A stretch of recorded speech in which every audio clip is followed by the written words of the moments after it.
conscious consumers are kind of leading the charge.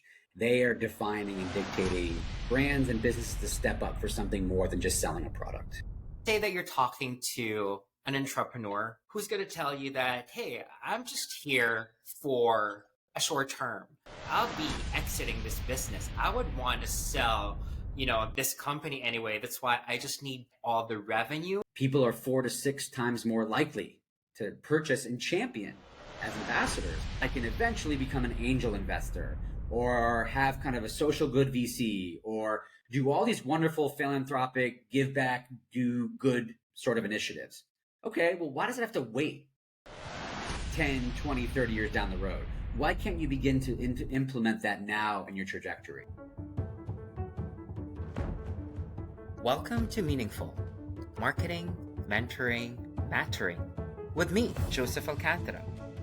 Together, we'll uncover the power of purpose, experience mentorship magic, unpack ways to make a difference, and find transformative journeys as a community. Welcome to another episode of Meaningful Marketing, Mentoring, Mattering with me, Joseph Alcantara. And today's podcast episode theme will center around the topic, doing good is profitable. And to unearth this very controversial, but also at the same time, very relevant topic is someone who is, I would say, a credible resource person to discuss with us the details around this. His name is Chase Friedman. He is a brand storyteller and strategist who believes in the potential for businesses to do good and do well. He is a founder of Vanquish Media Group. He has bridged the gap between inspired branded content and digital marketing activation, transforming audiences into brand ambassadors.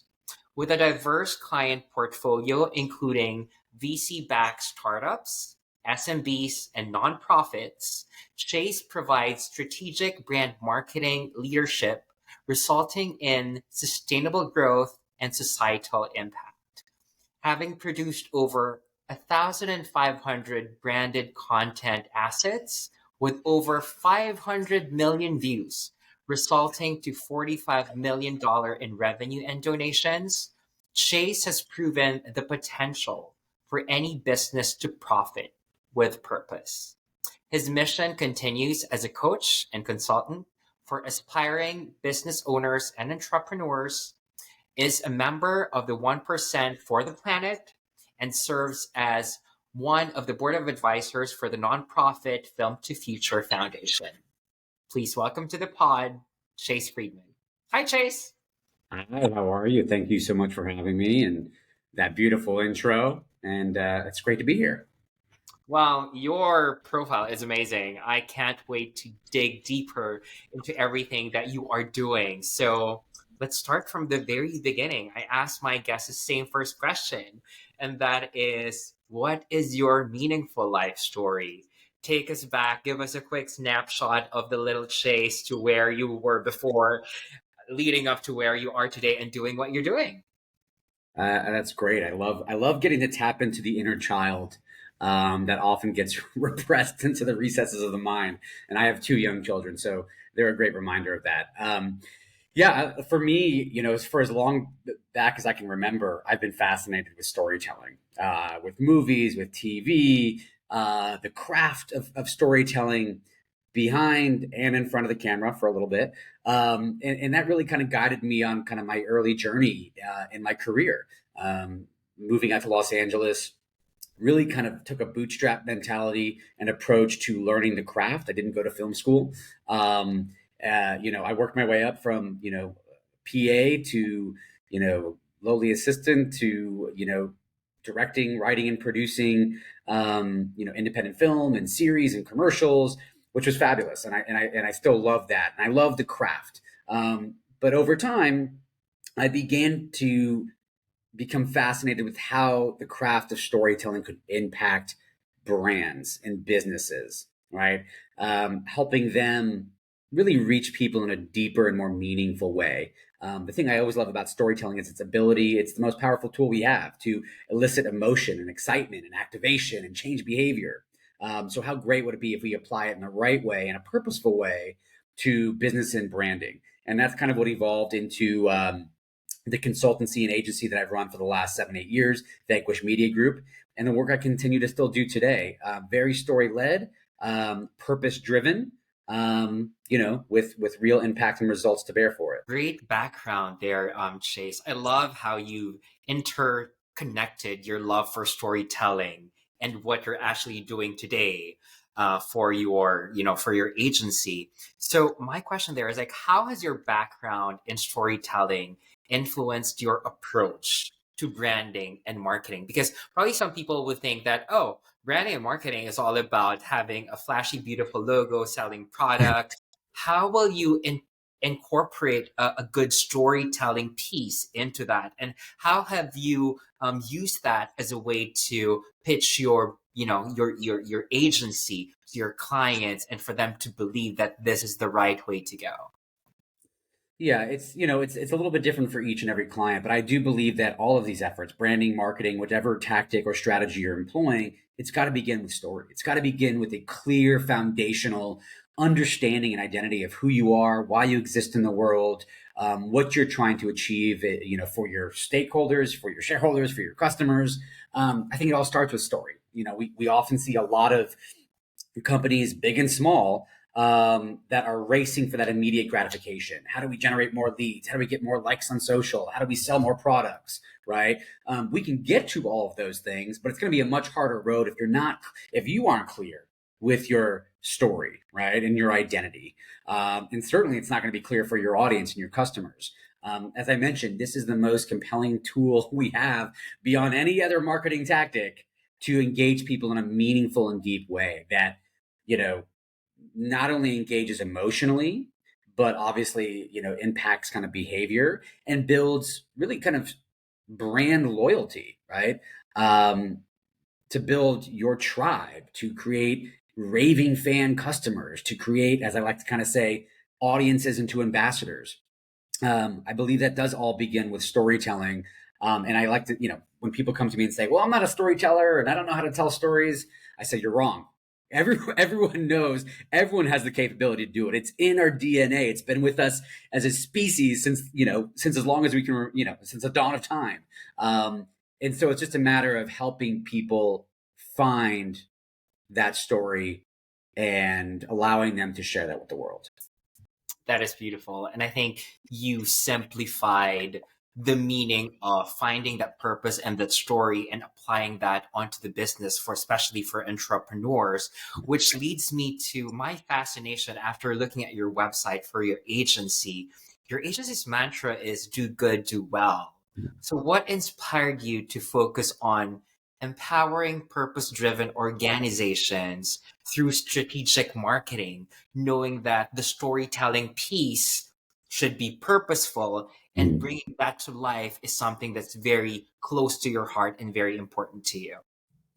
Well, look, I think, the world certainly doesn't need more general marketers or agencies or branding folks, right? There's plenty of that out there. So, for me, I reached a point in my career where it was important to understand, and quite frankly, this came about through a little bit of burnout and sort of existential epiphany for myself of what is it that I want in life, what is it that drives and motivates me, and I feel that my purpose is to help others find theirs in many ways, right? I get a proxy high out of that.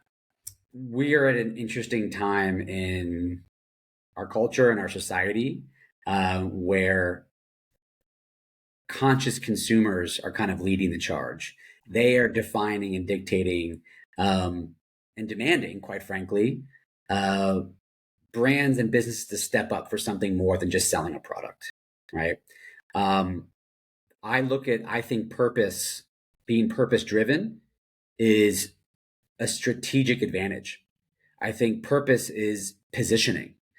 It's no longer a nicety, but a necessity in your business. How do you stand out from the sea of sameness, right?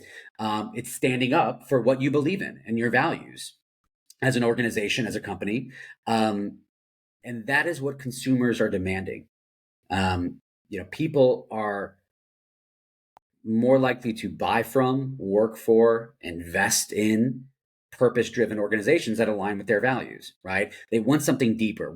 We're no longer in a realm of what features or benefits or specs are going to kind of sway our opinions. It's experiences, it's emotion, it's a deeper, more sort of guttural kind of connection that people are seeking. That fascinates me, right? When we're doing branding and marketing, that's great. I want to help businesses do well, but if you can also do good in that process, then that's a win-win, right? If you can profit with purpose, awesome. You win and everybody else wins in that process. And that doesn't mean solving climate change or social injustice.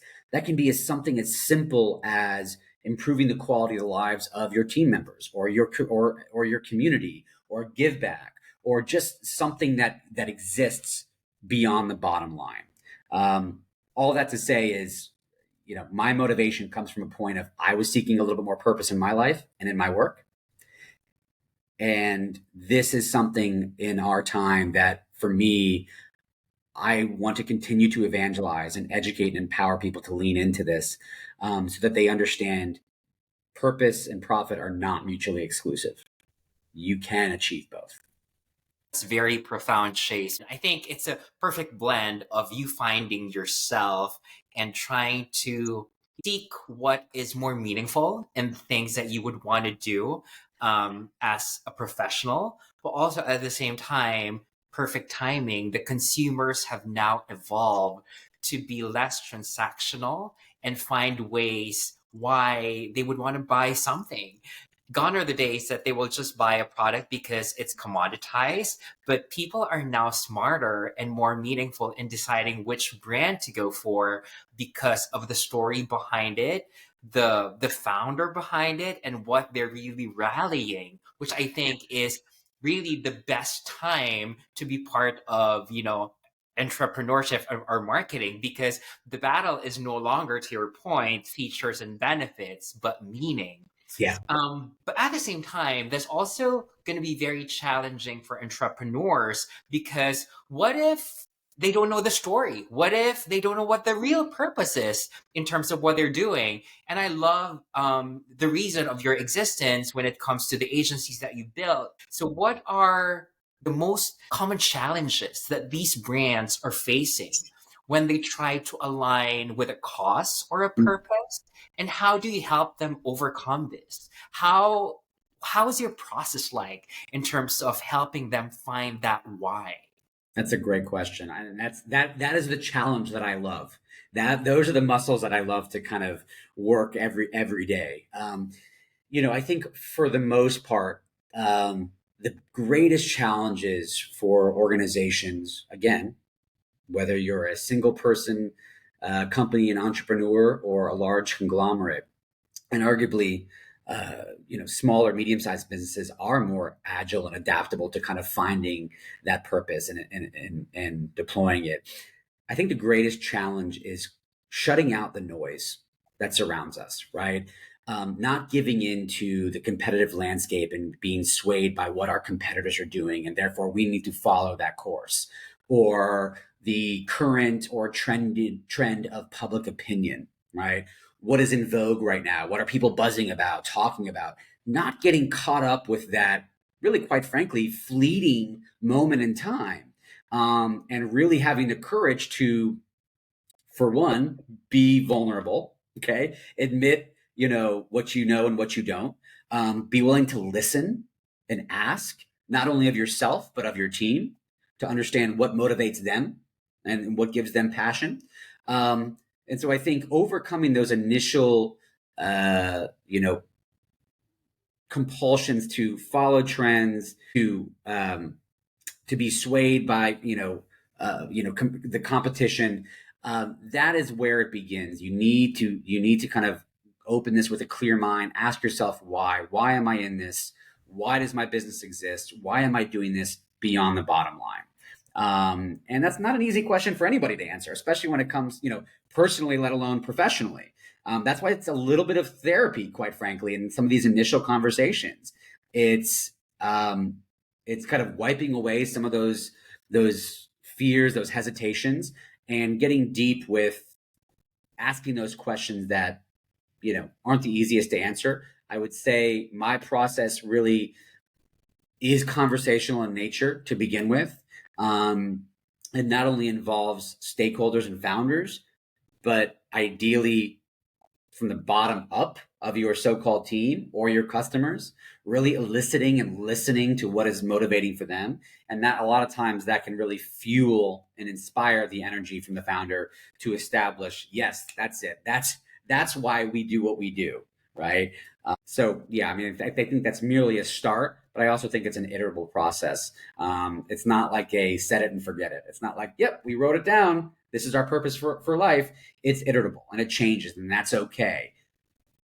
The biggest pain point I see with organizations, though, is the propensity to have this knee jerk reaction. Mm. When things aren't going well, when you have a bad quarter, when it might not stick immediately with your audience or see the uptick in sales, what is that resilience?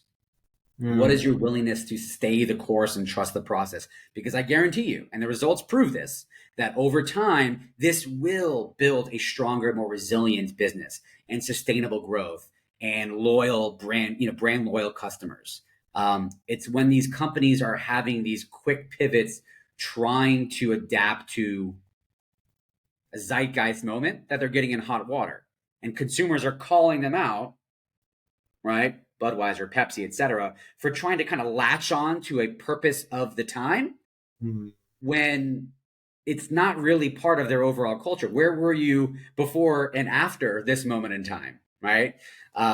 So not simply kind of trying to chase purpose, if you will, or chase what you think customers are expecting of you, but lead with intention. And I guarantee you will attract, people will find you. You will build that connection with your tribe. I got a lot of golden nuggets with everything that you've just said there. So let me break that down into beautiful bite-sized pieces. Well, first two things.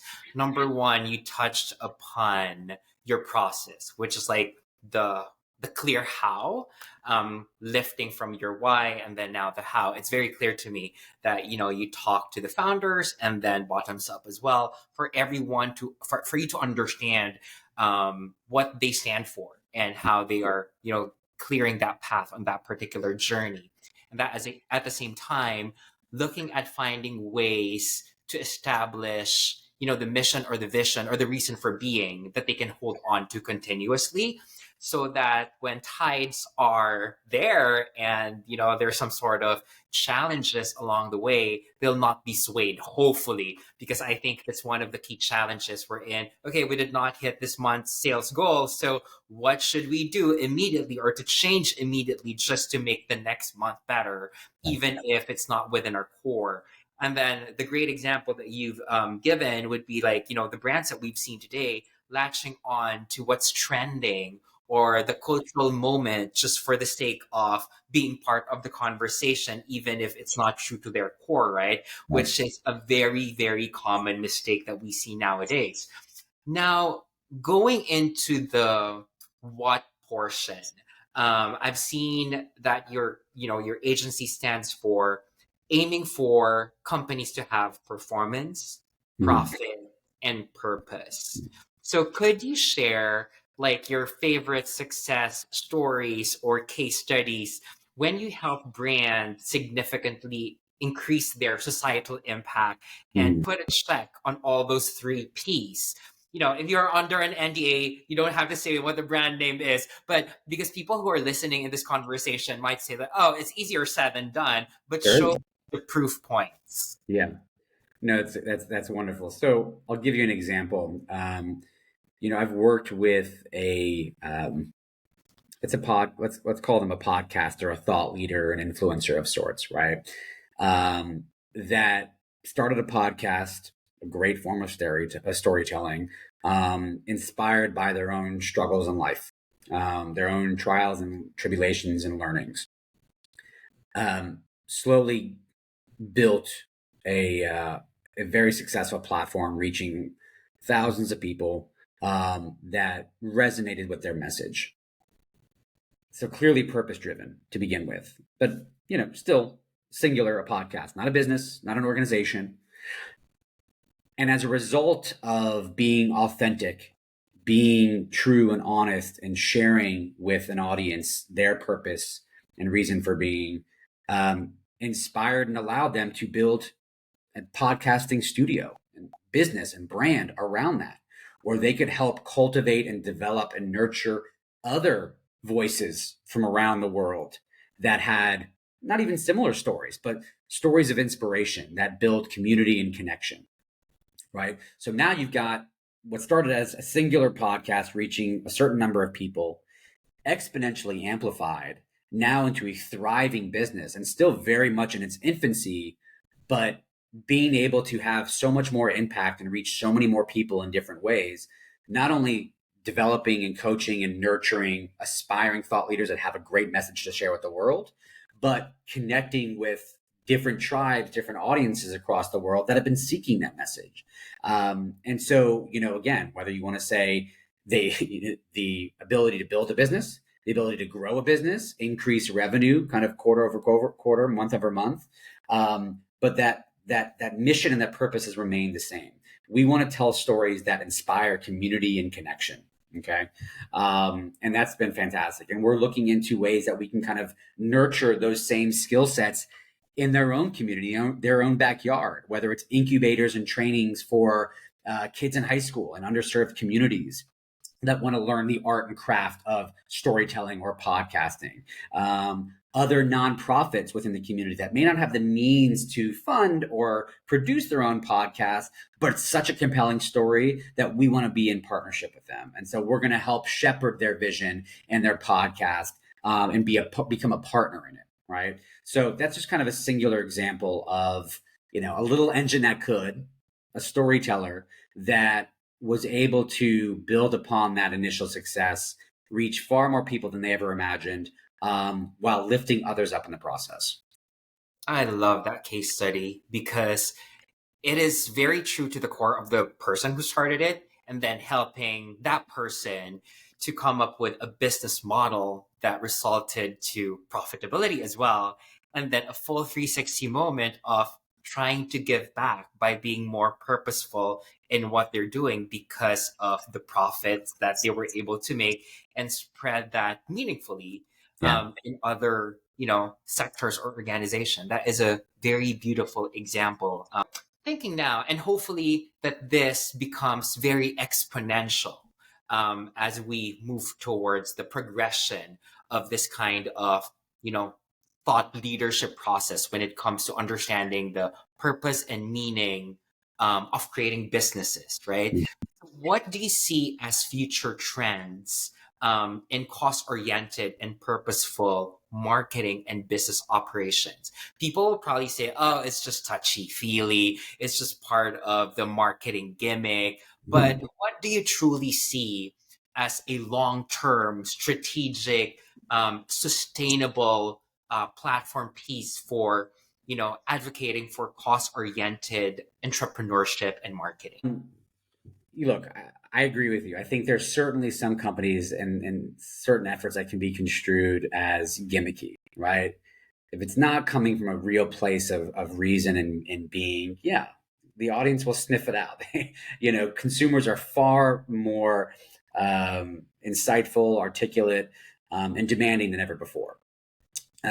So what I would say is I think one of the greatest things that any company can do that doesn't really cost much money is produce great, compelling, authentic content. I keep going back to in the entire slate of marketing efforts and tools and tactics, content marketing and content strategy is fabulous. Now, again, I'm a firm believer in quality over quantity. I don't believe in blasting, an always on sort of message on every single channel, 5 times a day, 7 days a week. I believe being intentional with the content and stories you are telling, because once again, it is the most powerful medium that we have to engage people on a deeper level. So I think that's one area of investment that, again, with time, content marketing isn't a light switch. It's not PPC. It's not SEO. It's not paid media. It's not social. But over time, it does build kind of a greater affinity. And quite frankly, the data supports has a greater ROI. So I think that's kind of one of the key investments for businesses, to generate, an ROI off of purpose. It's also the willingness to be detached from the message. For example, we've worked with a lot of larger brands, Neutrogena, HP, 3M, you name it. Some pharmaceutical companies that are really leaning into what is considered to be brand storytelling, and brand storytelling has taken on a different uh, moniker than previously imagined, right? We used to think of brand storytelling as, okay, well, you mean commercials or product placement in a TV show or a movie. It's evolved, right? It's evolved, and it's not perfect, but it's getting there to the point where these brands are really investing in developing and subsidizing really beautiful short and long form documentaries, or modes of storytelling where they're nearly invisible. The brand is nearly invisible. There's no products, there's no mention of the brand. They are simply telling stories that mean something to their stakeholders and to their customers, right? That align with their values. And they have the courage to step back and say, we trust that by putting these messages and stories out into the world, that it will inspire either current, future consumers, audiences, etc., and build long-term brand affinity for our brand. And it's happening, and it's fantastic. When you're not shoving it in someone's face, you allow them to make that conscious decision. And when it comes time to purchase or support a particular brand, whether it's consciously or subconsciously, you're going to gravitate to those that were behind an inspired message. And so I think it's not only the means of content and the format, but it's the mode of communication of that. Be willing to put something out there into the world and not over brand it or over communicate with calls to action, in trusting that the right consumer, the inspired consumer, will find you, will support you. And the data supports this, right? 2 in 3 consumers are willing to pay a price premium for products and services from social impact brands, right? You know, People are 4 to 6 times more likely to purchase and champion as ambassadors purpose-driven companies. And then you get into recruitment and retention and employees and workforce. Something like 80 something percent of millennials prefer to work for a company that aligns with their values and helps them contribute to a greater good, a greater cause, right? And that's going to only get bigger, that number, with Gen Z kind of dominating the workforce. So from a lot of different levels, margin, market share, again, we talk about differentiation and positioning based off of your purpose, recruitment and retention, investments, those are all sort of ROI indicators that we are seeing are a direct result from having that clearly stated and adhered to purpose. 100% agree with everything that you've said, in theory and in practice. But I want to paint a couple of pictures because there are a lot of jaded CMOs or entrepreneurs out there that I'd want us to challenge. Scenario one, let's say that you're talking to an entrepreneur, successful brand now, who's going to tell you that, hey, I'm just here for a short term. I'll be exiting this business. I would want to sell, this company anyway. That's why I just need all the revenue, increase the brand value, and then exit and sell this. So I don't need this driven kind of philosophy or mantra in my current business model. What would you tell this person? I would tell them to reframe their thinking about what is the long-term vision and legacy you want to leave as a result of this, right? I understand that some people are trying to build a business, build up a valuation, exit, so that what? There's always a so that I can do something next, right? And if you take it a few steps further, okay, great. Say you exit and you make a great amount of money. What's the next thing for you? Okay, well, I don't know yet, or I've always wanted to do this, or I've always been passionate about, traveling the world. There's usually some sort of deeper driving purpose and passion that exists within them, whether they're acknowledging or not. that kind of gets pushed to the side because they're pursuing this current project, this current company. But what is that going to lead you to, right? When you reach that pinnacle in your own mind, what's next? You're going to just look to another peak to try and summit. So, I would say that's wonderful. But if you can bring in some of that purpose and passion, even to this short term engagement with a company, right? Then you're starting to build a legacy. You're leaving a legacy behind. You're leaving something behind, or you're handing something over more than just, pure growth numbers at all costs. There's a culture, there's a belief system, there's a brand identity. And especially if you continue to have some equity in that company, even after your exit, wouldn't you want it to continue to evolve and grow and mature? So plant those seeds. You know, I've spoken to a lot of entrepreneurs in this same category that say, I want to build and exit this business and then this project and this initiative so that I can eventually become an angel investor or have kind of a social good VC or do all these wonderful philanthropic, give back, do good sort of initiatives. Okay, well, why does it have to wait 10, 20, 30 years down the road? Why can't you begin to implement that now in your trajectory? So, look, I think just the consideration of it can be done needs to be had. That conversation needs to be had now. But I haven't met too many entrepreneurs that have just blatantly said, maybe they're lying, I'm in it just for the money. Period. End of story. There's got to be something deeper that motivates you and drives you, that you don't have to wait until the end of your career and your twilight, especially, God forbid, on your deathbed, saying, I really wish I did something of substance and of meaning and of purpose. I made all the money in the world, but I'm still feeling a little bit hollow, right? So don't wait till you get to that stage in life. Try to integrate that in your behavior, whatever your job or profession or career is, right here, right now.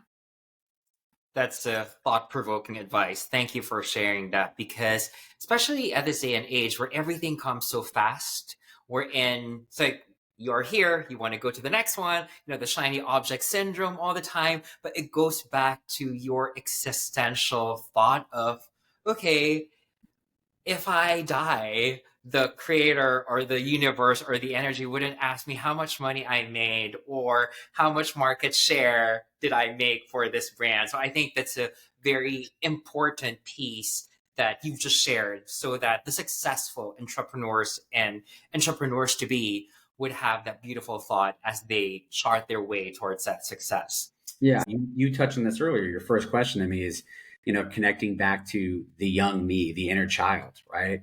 A question I love to posit to people is, don't think about what would make you feel successful and proud now in this state of your career. Think about your 8-year-old self and think about your 80-year-old self. What would make those two proud, reflecting, right? That young kid in you looking forward and saying, I can't wait to do all these wonderful things in the world and make my mark in the world. And in the twilight season of your life, what is going to allow you to look back and say, you know what? I did it the right way. Or I'm proud of what I have achieved, or the legacy that I have left behind, or what I am able to pay forward now. It's taking, like you said, it's taking ourselves outside of the moment, which feels frenetic and fast and stressed. And what are we achieving every hour of every day? And it gives a little bit more breathing room for you to see the bigger picture. That is great. Very insightful and very helpful for sure. The other scenario that I want to paint, Chase, would be, again, going back to the reality of the corporate setting right now. Assuming that you are being asked by a CMO because there's, an internal debate or challenge between their brand marketing team and their performance marketing or growth team. Because the growth and performance marketing team would always say that, okay, this actually gets the click and the conversion. This lead generation leads to familiarity, consideration, conversion, and retention, and remarketing again. And then they will say, oh, you brand marketers, you're just creating beautiful content For Yeah. what? Right? And then the CMO would ask, and they're having the situation right now. We're in, we're a public company. There are quarter targets that we need to report to, so that at the end of the day, the stock price will remain very healthy and very strong. That is a real challenge that CMOs or CEOs are experiencing right now. What piece of advice would you tell them? Great question. Look, the short answer is you do need to have both, right? And they need to work in symbiosis. But the reality is most performance marketers are playing with the same tools and toolboxes as everybody else out there. All the competition, right? Sure, there's innovative new tools and tactics and automations and platforms and AI and all these different things. But relatively, for the most part, you're all vying for kind of this, the same pie, if you will. Okay. It comes down to, all right, well, how much money can we invest in our performance marketing budget? How efficient are we in that spend? How closely are we measuring and monitoring and optimizing? All of which is extremely important, by the way, right? I believe in having that sort of tactical, measurable performance metrics. However, right, I believe your greater strength and opportunity to truly differentiate yourself in the market and no longer play in the same sandbox as everybody else and vying for slivers of market share, but create your own sandbox, create your own blue ocean is really kind of what I consider to be kind of, category positioning, creating your own sort of category and framing and positioning and value prop for your consumers. And the way you do that is branding. It's not performance marketing. And so I do think that branding comes into play for a more, quite frankly, strategic initiative that will create sustainable growth, right? Performance marketing is great, but as soon as you turn the light switch off, stops. Okay. You have to continue to feed the beast in order to continue to generate leads and nurture leads and crank those things out. Okay. A lot of time, a lot of money, a lot of energy. A lot of that is outbound, right? If you can generate more of a unique, differentiated, arguably disruptive brand identity that is singular in a customer's mind, and you are the top brand and entity that they think of when they think of this particular product, or it's a realm all of its own, even better, and the less performance marketing you need to be reliant upon, right? So it's like, how do you unplug from the matrix a little bit and build a brand that people will come to, right? If you build it, they will come in a way. I don't think that's the case with performance marketing. You're going to have to hunt and poach and continue to try to up the ante against the consumer versus branding being able to farm and cultivate and nurture so that your company can bloom in perpetuity. I fully agree. There has to be a strong balance, but in situations like that, with that question or that scenario, that sheds a huge light for me personally, based on your advice, because the way it works right now is that we are very focused in the industry or category where we're in, and then we're chasing each other. It's like, what is competition doing? Let's grab that share. Let's steal that share. PPC, let's try our very best to bid for their own, Yeah. search terms, right? But I love how you positioned it in such a way that, okay, create your own category, start your own niche, start your own category, because at the end of the day, that will really truly differentiate you and make you go into the long game. It's no longer trying to replicate or to compete with the other, but creating a bigger ocean so that you can get out of that rat race where you are right now, which I think should be something that most brands today should consider. Yeah, look, it is not easy to be in the brand position in a large organization or even small organization up against performance metrics, quarterly earnings, revenue, performance rate. It's not easy. But I think that's why I love it, or we love it, right? It's a little bit of that sort of David versus Goliath mentality. We're fighting for a deeper meaning, a deeper purpose, and currently really more of a legacy for the business. We don't necessarily have all of the, fancy tools or platforms that performance marketers work with. We work with more intangible goods, but back to that analogy, I think performance marketing is more like hunting and branding is more like farming and cultivating, right? So interpret that as you will. Yeah. So Chase, I love how you have shared stories that, shed light to these scenarios that I've painted to you earlier, which for me is a reflection of your coaching and your leadership style. So if you can define that for me in your own words, how would you describe your leadership, your coaching, and your mentoring style? And how do you measure the effectiveness of that as well? Great. I think it's a bit of a, I like to take a bit of a hybrid approach, right? I think it's an equal mix of process driven coaching, which is really a lot of mindset, a lot of development, a lot of discovery, a lot of guiding, with results oriented, results driven consulting. All right. Still having clear, actionable goals, systems, KPIs that hold each other accountable. I think it's essential, as I stated earlier, to work on one's mindset and one's approach and story and narrative and messaging, um, while also being cognizant of we have to still perform and generate a profit and generate revenue. Look, it's merely as you think of me as your greatest ambassador for your brand, right? I love being in the trenches and rolling up my sleeves and getting my hands dirty with entrepreneurs and thought leaders and businesses. Like I said earlier, it gives me a bit of a proxy high. So being someone that you can rely on, that is going to hold you accountable, but help lift you up when you're down, to not always try to have all of the answers for you, but help you find the answers for yourself, um, and simply provide kind of that nurturing, empathetic guidance. I'm not a believer in growth at all costs. I believe there's a way that you can achieve growth in a balanced and sustainable way. And it's kind of the aspiration I have for my life, that I try to, you know, help guide others in their journey, is finding that balance, that work life balance, right? Not only do good and do well, profit with purpose, but how can you reach your fullest potential as a person, as a human in life, as well as in business? And that's kind of where that passion purpose is, that great unifying factor. If you can combine both of those things, you're not just building a great business, but you're building a great life. That's great. And I'm sure that in reality, not every day is a beautiful day. There's no such thing as perfect, especially when it comes to business, right?